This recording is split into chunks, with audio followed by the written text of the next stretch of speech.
So improving continuation of qualities of a good entrepreneur.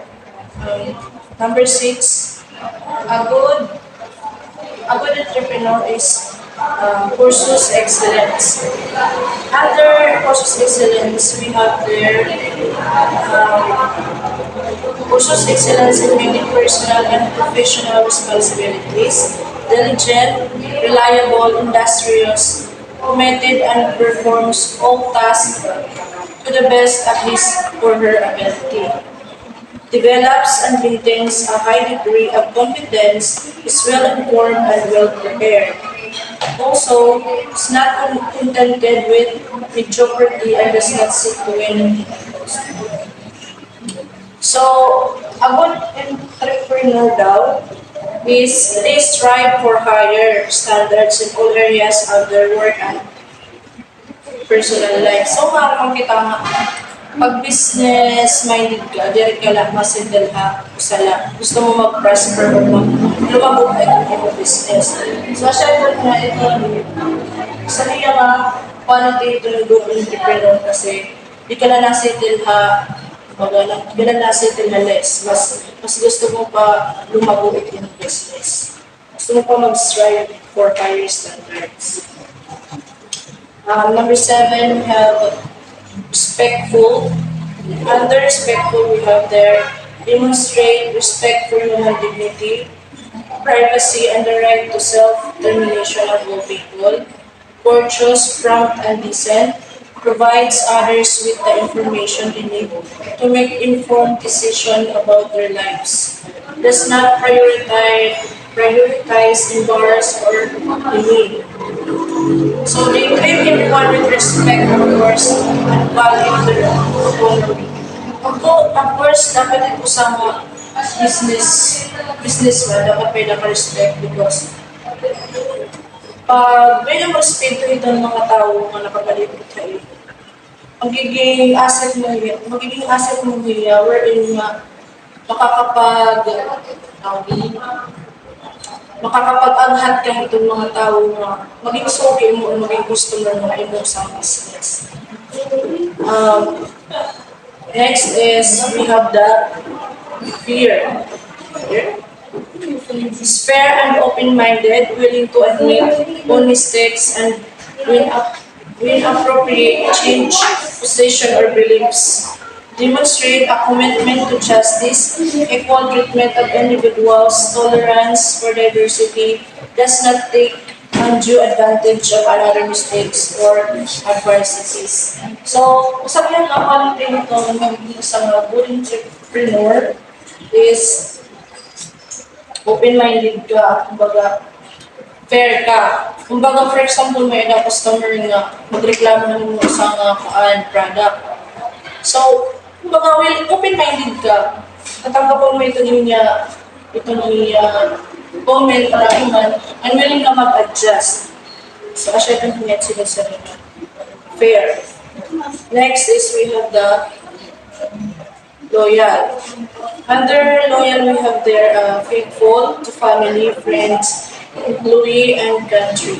Does not disclose or use information earned in confidence in a professional way.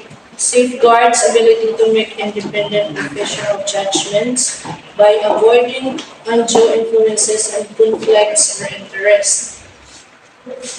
They are loyal to their loved ones, beliefs, and their nation. They maintain confidentiality and respect the trust placed in him. They make decisions based on their own judgment, free from bias or outside pressures. So, sa kaya qualities nito, ang pagiging personal to entrepreneur is na maraming sila sa confidentiality. Kung baga loyal ka na mga tao, mga employee mo, dire ka magyayakan, hairain, and baka mag-babackstab na yan, o magkakalatin mga information na dire ka. Next, we have their honest. So under honest, we have their truthful, sincere, forthright, straightforward, frank, and candid, They are honest and transparent in their communication. Does not cheat, steal, lie, deceive, or act deviously. They act with integrity and avoid unethical behavior. Of course, pag businessman ka, dili ka dapat nagbibiling natin mga unethical behavior kay so gagawin ko, parang negative ko kasi yung negative na mga pangatasan sa corrections na maging okay ko ng makakalitin sa kanila. So, ganito yung behavior. So, that's all for qualities of the bullying and tripping. Okay, now we're going to talk about the business opportunities in the community. Gusto mo rin nga nakita mga business opportunities in the community. Ang mga possible in mga business nga ito pwede tayo sa mga community. So before ka magtayo mo sa mga business, may handa kang mga factors na dapat i-consider na sa mga community. Number one is understand the business environment. So factors to consider: population, education levels, income, age, demographics, cultural values, and market trends for goods and services. So, siya yung mga things that dapat i-consider before ka tayo sa business sa community. Population, of course, pag mag-imo ka yung mga product, dire sobra-sobra kung baga, insakto lang ito niya community. Number two, study exports. Study exports opportunities. It identifies locally produced goods with export potential. So yun yan, ang mga local goods na may dala potential para i-export. The number three, we have the study imports. Possible challenges is high handling and transport cost for imported products. Alternatives, we also have alternatives.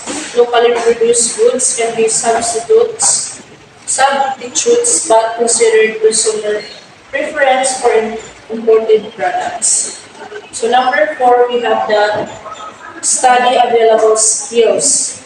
Siya namin yan sinisarin nga ay mga skilled sa community, ay mga skilled ng manpower. Availability of skilled workers may be limited, or similar industries examine industries producing similar products. Potential, consider manufacturing products requiring the same skill set. So we have the local skilled manpower, similar industries, and potential.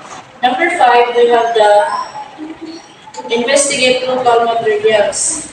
So importance, steady availability of indigenous materials is crucial for business success. Scarcity or inconsistent availability of materials can hinder growth.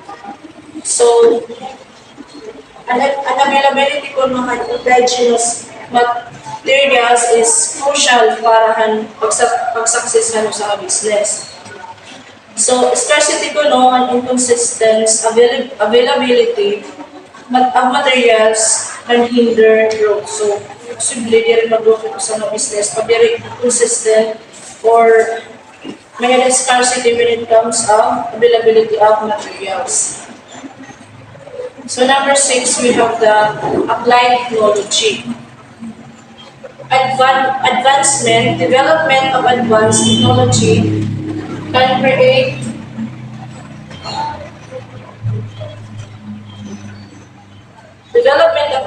technology can create new products and opportunities. Re-examine locally produced raw materials in light of current scientific and technological advancement. So, development of advanced technology can create a new products and opportunities. Of course, with the help of our technology, makaka-create pa kita ng mga bagong nga products nga mga opportunities. Number 7, we have the observe experiences. Observe experiences elsewhere. Success stories, projects that have succeeded in similar areas can serve as a model. Adaptability. Observing conditions elsewhere can inform establishing similar projects. Projects that have succeeded in similar areas and serves as a model. Of course, pag makita kita din ito sa community, mga businesswoman na mga successful or nag-succeed dito ng similar areas ng Philippines at tayo mga business. Magiging survey as inspiration sa akin para magbuhat yapit so ganito, magtayo yapit so ganito ng business. Next, we have the learn from successful entrepreneurs. Guidance, experience of successful entrepreneurs can guide related business decisions. Of course, pag may ka mga related sa community, pag may mga successful entrepreneurs, you can learn from them. So, of course, pwede kayo na mag-ask or guide na ira para magkamay na kaliwatin successful nga business.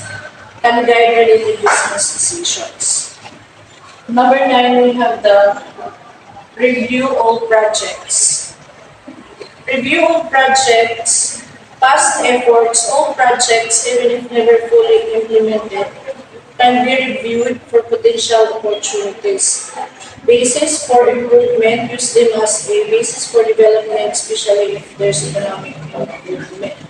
So, ang mga old projects na hindi ko lang mga old projects na mga imbayaran na is pwede pa niya ma-review or mag-iwan ng paagi para mag-flourish na. Use them as a basis for development. Pwede gihapon na ito. Gamitin mga basis para magkamaya ng development at doon sa business. Especially if there's economic improvement. So number 10, we have the follow local and foreign business periodicals. Follow local and foreign business periodicals, information sources. Stay informed about new products, processes, and economic development in other countries. Also, business magazines and periodicals. Of course, pag nagkukuhan na ng business, syempre, kukuhaan niya product, ito yung maaga na kapalit yung mga kikita merkado. Parang ito na trending ng mga madagdag na purchase. So, this list provides a valuable framework for anyone looking to explore business opportunities in their local community, emphasizing the importance of understanding the environment, utilizing available resources, and staying informed about industry trends.